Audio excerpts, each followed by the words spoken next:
السلام علیکم دوستو، آج کی کہانی کا نام ہے ظالم شکاری۔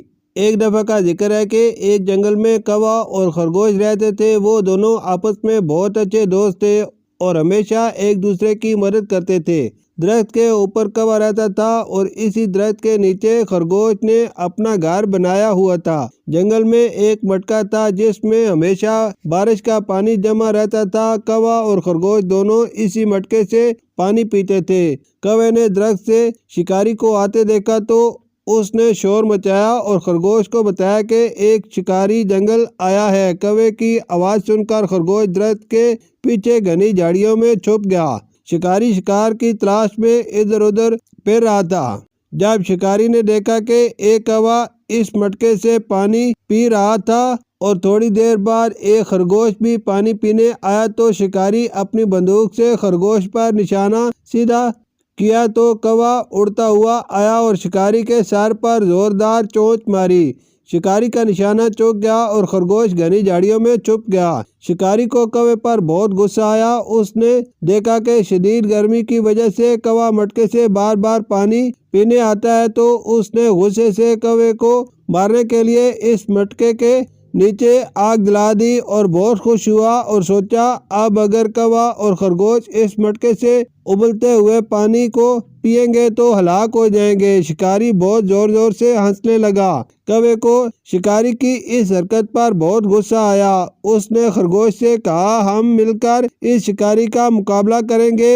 آس پاس کہیں بھی پانی موجود نہیں تھا۔ شکاری پانی کی تلاش میں ادھر ادھر پھرنے لگا۔ اسے کہیں سے بھی پانی پینے کو نہ ملا تو بہت پچھتایا کہ کاش میں پانی کے نیچے آگ نہ جلاتا تو میں یہ پانی پی سکتا تھا۔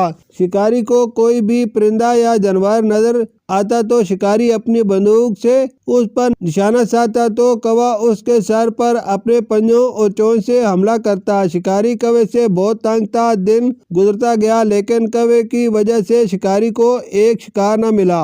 شکاری اور کتا بہت تھک چکے تھے۔ شکاری نے سوچا کیوں نہ اب درخت کی چھاؤں میں بیٹھ کر تھوڑا آرام کیا جائے۔ شکاری کے پاس کچھ کھانا تھا جس میں کچھ پھل اور پکا ہوا گوشت تھا۔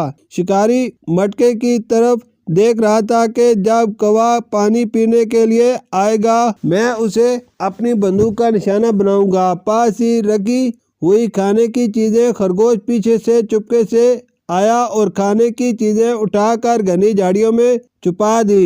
شکاری کو بہت بھوک لگی تو اس نے سوچا کہ کیوں نہ پہلے کھانا کھایا جائے۔ جب اس نے دیکھا تو وہاں کھانا بھی موجود نہیں تو اس نے سوچا کہ کہیں کتا کھانا تو نہیں کھا گیا۔ اس نے اپنے کتے کو خوب مارا۔ شکاری بہت بھوکا پیاسا تھا۔ اسے بہت غصہ آ رہا تھا۔ کوے نے شکاری کے سر پر چونچ مار مار کر شکاری کا سر زخمی کر دیا۔